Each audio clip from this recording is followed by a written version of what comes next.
என்னோட பேரு ரீனா. எனக்கு 6 மாசத்துக்கு முன்னாடி தான் கல்யாணம் ஆச்சு. என்னோட கணவர் மத்திய அரசாங்கத்துல ரயில்வே துறையில வேலை பார்க்கறாரு. அவர் வேலையில சேர்ந்து சில மாசங்கள் தான் ஆகுச்சு. ராஜஸ்தான் பகுதியில உள்ள ஒரு சின்ன கிராமத்துக்கு அவரை பணியிட மாற்றம் செஞ்சுட்டாங்க. அவரை விட்டு நானும் என்னை விட்டு அவரும் பெரிய மனசு இல்லாததுனால 2 பேருமே அங்கேயே போய் தங்கிக்கலாம்னு சொல்லி முடிவெடுத்தோம். அடுத்த சில நாட்கள்லயே எங்களுக்குன்னு சொல்லி ஒரு நல்ல வீடா பாத்துக்கிட்டு அந்த கிராமத்துக்கே நாங்க 2 பேரும் போயிட்டோம். ஆரம்பத்துல சிரமமா இருந்தாலும் போக போக எல்லாமே பழகிருச்சு. நானும் நல்ல கணவர் அமைஞ்சிட்டாரு, அவருக்கு நல்ல வேலையும் இருக்குன்னு சொல்லி சந்தோஷமா என்னோட வாழ்க்கையை ஆரம்பிச்சேன். நாங்க அந்த கிராமத்துக்கு புதுசு அப்படிங்கறதுனாலையும் வெளி மாநிலத்துல இருந்து வந்தவங்க அப்படிங்கறதுனாலையும் அந்த கிராமத்துல இருக்க எல்லாருமே எங்களுக்கு நிறைய உதவி செய்ய ஆரம்பிச்சாங்க. கிராமத்துல உள்ள எல்லாருமே அன்பா பாத்துக்கிட்டாங்க. இத நினைச்சு நான் ரொம்பவே சந்தோஷம் அடைஞ்சேன். அந்த அளவுக்கு பாசமாவும் இருந்தாங்க. கணவர் வேலைக்கு போனதுக்கு அப்புறமா வீட்டுல நான் மட்டும் தான் தனியா இருப்பேன். அப்ப எல்லாமே அக்கப்பக்கத்துல உள்ள பெண்கள் தான் எனக்கு பாதுகாப்பா பேச்சு துணைக்காக இருப்பாங்க. ஆரம்பத்துல அவங்களோட மொழிய புரிஞ்சுக்கிறது கொஞ்சம் கஷ்டமா இருந்துச்சு. இருந்தாலும் போக போக அவங்களோட மொழியையே நான் கத்துக்கிட்டேன். இப்படியே 1 வருஷம் நெருங்கிடுச்சு. கிராமத்துல இருந்து 2 கிலோமீட்டர் தூரத்துல தான் ஒரு சின்ன நகரமும் இருக்கு. அங்க ஒரு தொண்டு நிறுவனம் செயல்பட்டு வருது. அந்த நிறுவனத்துல இருந்து சில சமயம் நாங்க இருக்க கிராமத்துக்கு சேவை செய்யறதுக்காக சில பெண்களும் ஆண்களும் வருவாங்க. இது வழக்கமான ஒன்னாவும் இருந்துச்சு. அவங்கள பார்த்து எனக்கும் ஆசை வந்துச்சு. நானும் இது போல சேவை செய்யணும்னு நினைச்சேன். அந்த நேரத்தை தொண்டு நிறுவனத்துல சேர்ந்து ஏழை மக்களுக்கு உதவி செய்யணும் அப்படிங்கிற என்னோட ஆசைய கணவர்கிட்ட சொன்னதும் அவரும் ரொம்பவே சந்தோஷப்பட்டாரு. சரின்னு சொல்லி சொன்னாரு. உடனே அங்கிருந்த ஆட்களை கூப்பிட்டு என்னையும் அந்த தொண்டு நிறுவனத்துல சேர்த்து விட்டாரு. எங்களோட அர்ப்பணிப்பு குணத்தை பார்த்த அந்த நிறுவனத்துல உள்ளவங்க என்னையும் என்னோட கணவரையும் பாராட்டவும் செஞ்சாங்க. நானும் அவங்க கூட சேர்ந்து சேவை செய்ய ஆரம்பிச்சேன். அப்பெல்லாம் எனக்கு தனி சந்தோஷம் கிடைச்சிச்சு. எங்க வீட்டுக்கு பக்கத்துல நிறைய வீடுகள் இருக்கு. அதுல ஒரு வீட்டுல ஒரு சின்ன பொண்ணு மட்டும் இருந்தா. அந்த பொண்ணோட பேரு ரேகா. அவ பாக்குறதுக்கு அவ்வளோ அழகா இருப்பா. ஆனா ஏனோ தெரியல, கடவுள் அவளுக்கு வாய் பேச முடியாமலும் காது கேட்க முடியாத ஒரு குறைபாடோட படைச்சிட்டாரு. அவளை நான் சில முறை பார்த்ததும் உண்டு. அப்பெல்லாம் அவ சைகையிலேயே நல்லா விசாரிப்பா. அதை பாக்குறப்போ எனக்கு சந்தோஷமா இருக்கும். ஆனாலும் மனசுக்குள்ள ஒரு கவலை இருக்கும். இவ்வளவு அழகான பொண்ண இறைவன் ஏன் இவ்வளவு குறைகளோடு படைச்சிட்டானே அப்படின்னு. அவளோட அப்பாவோட வாழ்ந்துட்டு வந்தா. அந்த வீட்டுல அவங்க 2 பேர்த்த தவிர யாருமே இல்ல. அவங்க அந்த கிராமத்துக்கு வந்து கொஞ்சம் வருஷம் தான் ஆகுது. அந்த கிராமத்துல பழக்க வழக்கங்கள் கொஞ்சம் வித்தியாசமா தான் இருக்கும். பெண் பிள்ளைகளை அதிகமா படிக்க வைக்கிறது இல்ல. அது மட்டும் அவங்கள வெளியிலேயே அனுப்புறது இல்ல. அதுக்கு ரேகாவும் விதிவிலக்கு இல்ல. எப்பவுமே அவளை வீட்டுக்குள்ளேயே அடைச்சு வச்சிருப்பாங்க. அவரோட அப்பா அந்த கிராமத்துல சில நூற்றாண்டுகளுக்கு முன்னாடி வரைக்கும் வேற மாதிரியா இருந்துச்சு. பெண் பிள்ளைகளை பெத்துக்கிறத பாவமா நினைச்சிருக்காங்க.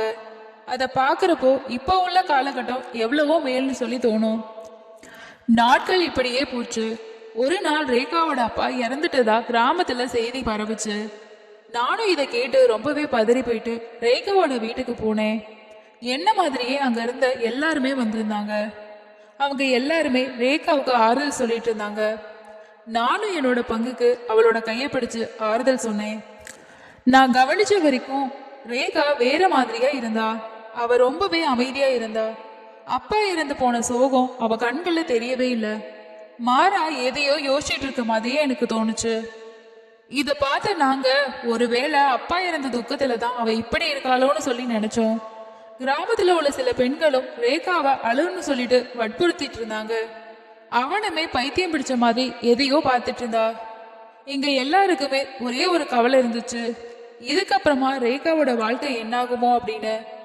அது சம்பந்தமா அங்க இருந்த பெரியவங்க கிட்ட பேசவும் ஆரம்பிச்சோம்.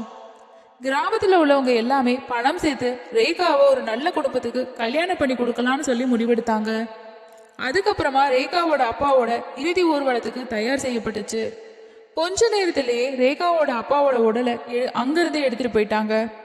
அப்ப கூட ரேகா அழுகாம எதையோ வெறிச்சு பார்த்துக்கிட்டே இருந்தா. எங்களுக்கு ஒரே ஆச்சரியமா தான் இருந்துச்சு. பெத்த பொண்ணு அப்பாவோட இறுதி சடங்கு செய்யறப்ப கூட ஒரு துளி கண்ணீர் கூட வரலையேன்னு சொல்லி ரேகாவோட அப்பா பாடி எடுத்துட்டு போயிட்டு கொஞ்ச நேரம் கழிச்சு ரேகா மயங்கி கீழே விழுந்துட்டா. அங்க இருந்த சில பெண்கள் அவளோட முகத்துல தண்ணி தெளிச்சு அவளை எழுப்பி பார்த்தாங்க. அப்ப கூட அவ அளவே இல்ல. எங்களுக்கு இன்னும் பயம் அதிகமாச்சு. உடனடியா ஒரு காரை பிடிச்சிட்டு நானும் இன்னும் கொஞ்சம் பெண்களும் ரேகாவை பக்கத்து டவுன்ல இருக்க ஹாஸ்பிட்டலுக்கு கூட்டிட்டு போனோம். அங்க இருந்த டாக்டர்ஸ் அவளுக்கு தேவையான சிகிச்சைகளையும் பண்ணாங்க. கொஞ்ச நேரத்திலேயே அவ மயக்கம் தெளிஞ்சு சகஜ நிலைக்கு திரும்பிட்டா. ஆனாலும் எங்களுக்கு இன்னொரு அதிர்ச்சியான தகவலும் காத்துட்டு இருந்துச்சு. டாக்டர்ஸ் எங்க கிட்ட சொன்னாங்க, அந்த பொண்ணு 3 மாசம் கர்ப்பமா இருக்கா அப்படின்னு சொல்லி. இந்த செய்தியை கேட்ட எங்களுக்கு எல்லாமே ரொம்பவே அதிர்ச்சியாச்சு. ஏன்னா அந்த பொண்ணுக்கு இப்பதான் 17 வயசு ஆகுது. அது மட்டும் இல்லாம அவளுக்கு இன்னும் கல்யாணம் கூட ஆகல. அப்படி இருக்கையில இது எப்படி சாத்தியம்னு சொல்லி எல்லாமே குழம்பி போயிட்டோம். அதுக்கப்புறமா அவளை கிராமத்துக்கு கூட்டிட்டு வந்தோம்.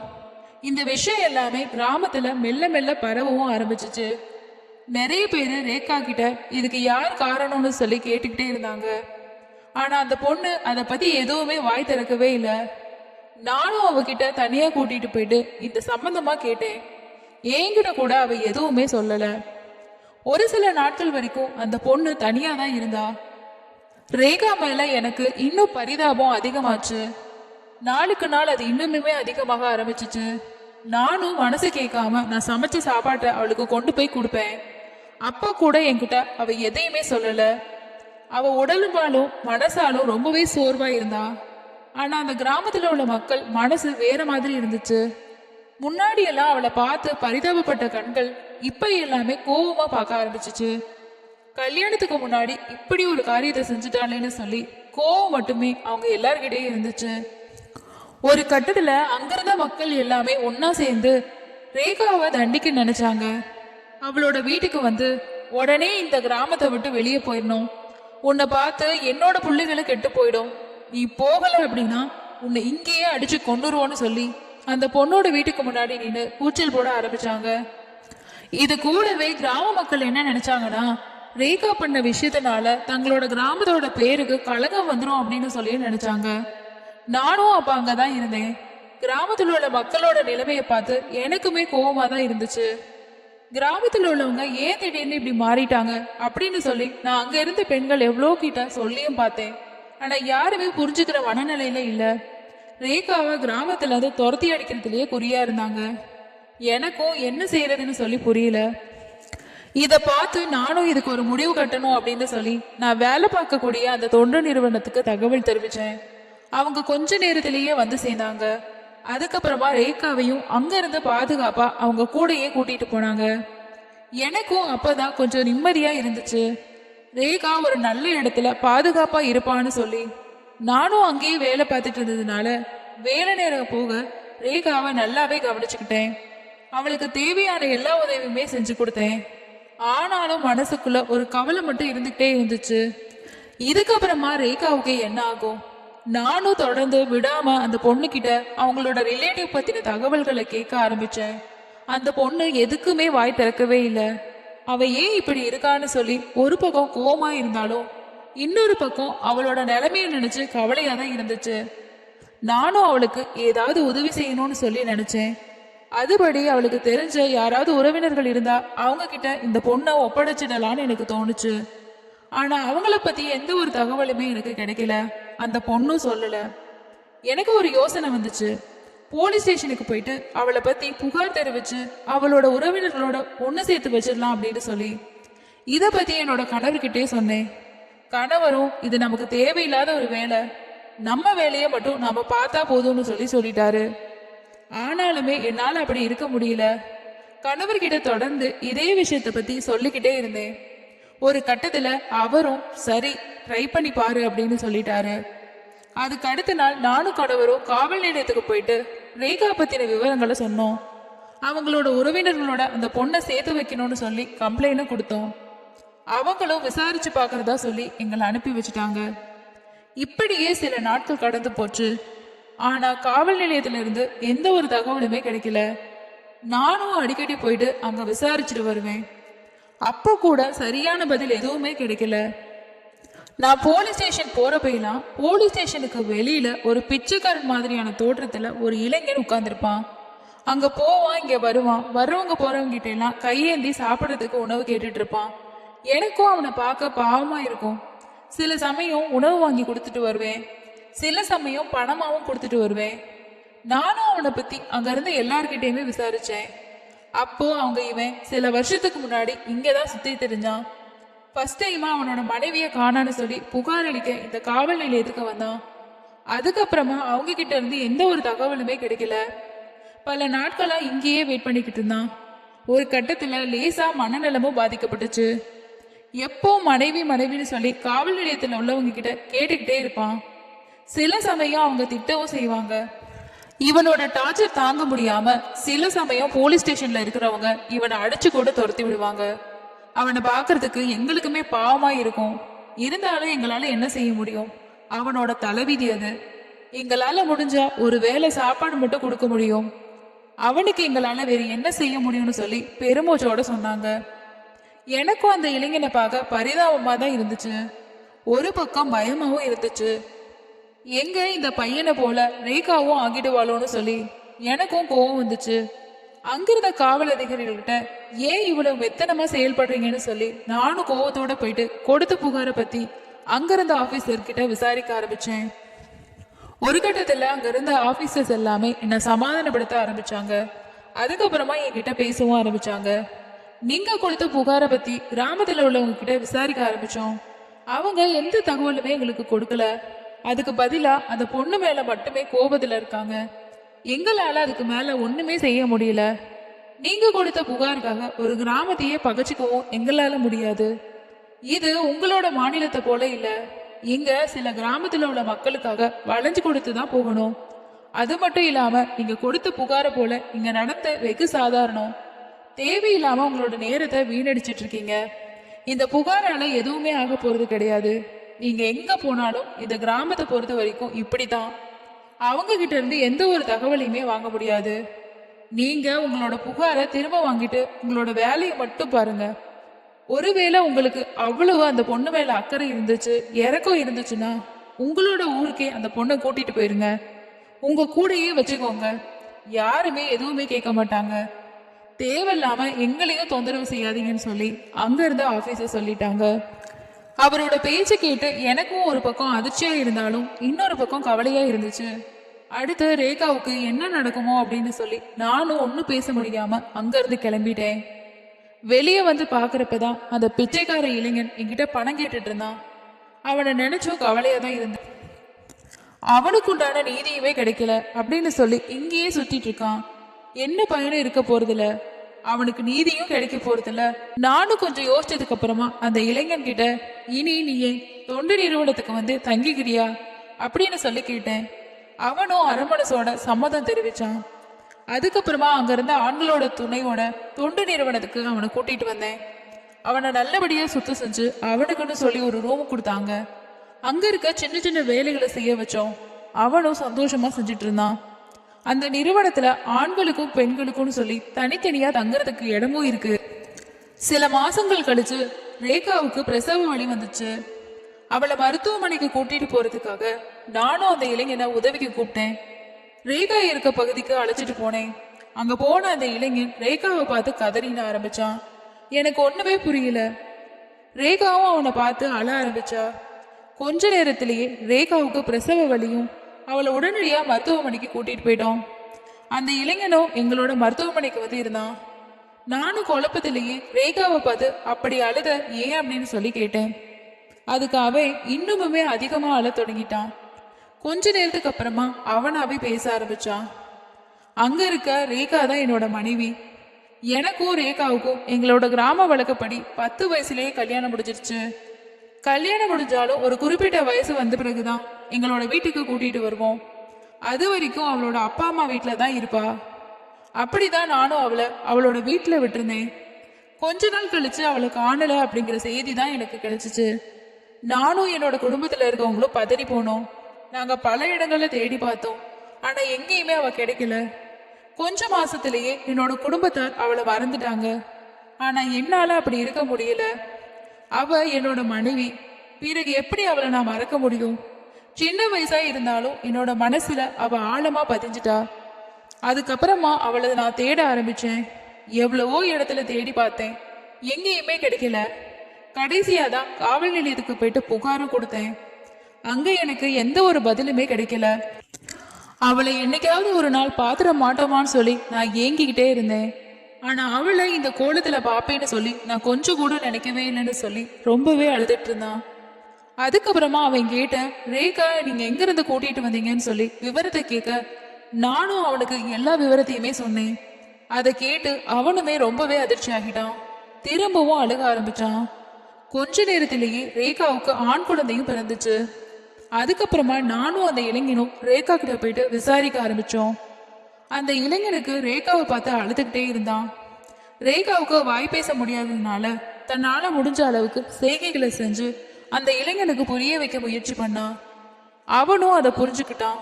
நானும் அவன்கிட்ட என்ன சொல்ற அப்படின்னு சொல்லி கேட்டதும் அந்த பொண்ணு என்ன சொன்னா அப்படின்னா, எனக்கும் அவளுக்கும் கல்யாணம் ஆகிய சில மாசங்கள்லயே அவளோட அப்பா ஒரு வீட்டுக்கு வேலைக்கு சேர்த்து விட்டதாவும் வேறொரு நகரத்துக்கு கூட்டிட்டு போனதாவும் அந்த வீட்டுல ஒரு முதியவரும் அவரோட மனைவி மட்டும் இருந்திருக்காங்க. ஆரம்பத்துல எல்லாம் நல்லா தான் இருந்திருக்கு.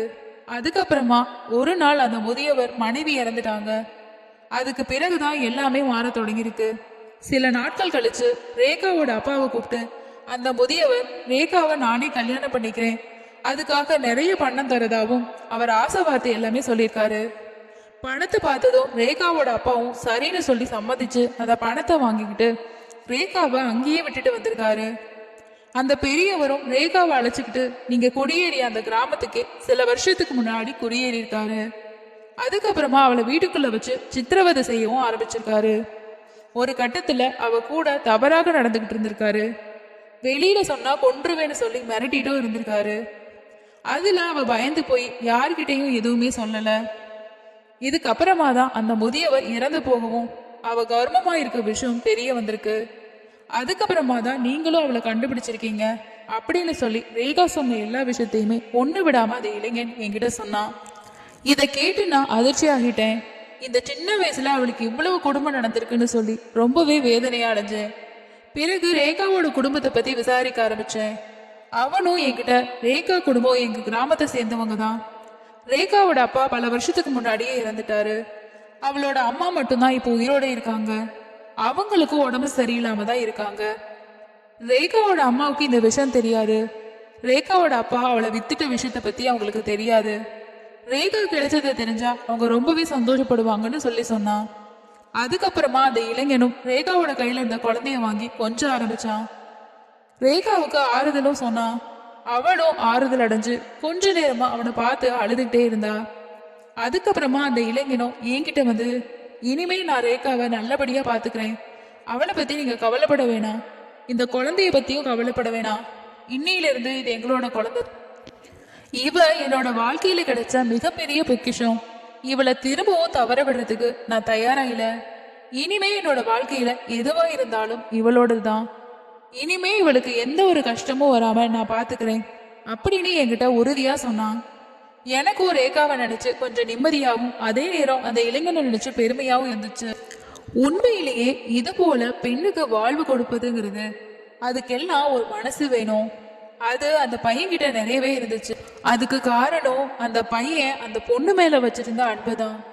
ரேகா கிட்டையும் இத பத்தி நான் கேட்டேன். அவளுக்கும் முழு சம்மதம்னு சொல்லி சொன்னான்.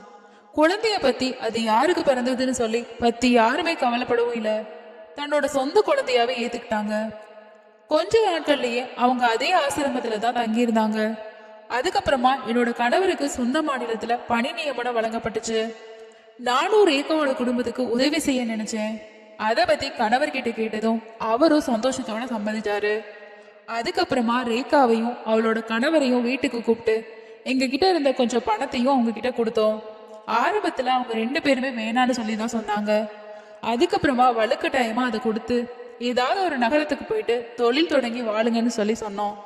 குழந்தையும் நல்லபடியா பாத்துக்கோங்க, எப்பயாவது எங்க மாநிலத்துக்கு வர முடிஞ்சா கண்டிப்பா எங்களோட வீட்டுக்கு வாங்க, உங்களுக்கு ஏதாவது உதவி தேவைப்பட்டாலும் தயங்காம எங்க கிட்ட கேளுங்க, நான் ஒரு அக்கா மாதிரி, எதுக்குமே கவலைப்படாத அப்படின்னு சொல்லி என்னோட வீட்டோட அட்ரஸையும் என்கிட்ட இருந்த கொஞ்சம் பணத்தையும் அந்த பையன்கிட்ட கொடுத்தேன்.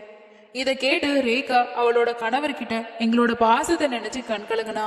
ரேகாவும் என்னோட காலில் விழுந்து ஆசீர்வாதம் வாங்கிக்கிட்டா.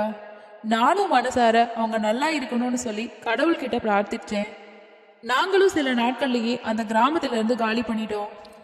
எங்க வீட்டுக்கு பக்கத்துல அக்கம் பக்கத்துல இருந்த எல்லாருமே எங்களை பிரிய மனசு இல்லாம பிரியா விடை கொடுத்து எங்களை அனுப்பி வச்சாங்க. அதுக்கப்புறமா சொந்த மாநிலத்திலேயே எங்களோட வாழ்க்கை சந்தோஷமா தொடங்கிச்சு. இது நடந்து 10 வருஷம் ஆகிருச்சு. எனக்கு இப்போ 2 குழந்தைங்க இருக்காங்க. ரேகா அவளோட கணவர் கூட அந்த பெரிய நகரத்துல சின்னதா ஒரு தொழில ஆரம்பிச்சு அந்த தொழில இப்ப நல்லபடியா போயிட்டு இருக்கு. ரேகா என்கிட்ட அடிக்கடி போன்ல தொடர்பு கொண்டு பேசுவா. 2-3 முறை எங்களோட வீட்டுக்கும் வந்துட்டு போயிருக்காங்க. அவளுக்கும் 2 குழந்தைங்கன்னு ஆகிருச்சு. அவளும் அவளோட கணவரும் ரொம்பவே சந்தோஷமா வாழ்க்கையை நடத்திட்டு இருக்காங்க. எனக்குமே அவங்கள பத்தி நினைக்கிறப்பெல்லாம் ரொம்பவே நிம்மதியா இருக்கும். என்னால ஒரு குடும்பத்துக்கு உதவி செய்ய முடிஞ்சிச்சே அப்படின்னு சொல்லி. இன்னைக்குமே ஒரு சில பெண்களுக்கு இது போன்ற கொடுமைகள் நடந்துக்கிட்டு தான் இருக்கு. அவங்களோட சூழ்நிலை அவங்களால வெளியில சொல்ல முடியல. இந்த கதை பத்தின உங்களோட கருத்துக்களை கீழே இருக்கக்கூடிய கமெண்ட் செக்ஷன்ல ஷேர் பண்ணுங்க. இது போன்ற வீடியோஸ் உங்களுக்கு பார்க்க பிடிக்கும்னா மறக்காம நம்ம சேனலை சப்ஸ்கிரைப் பண்ணிக்கோங்க. அடுத்த இன்னொரு கதையில சந்திக்கலாம். நன்றி.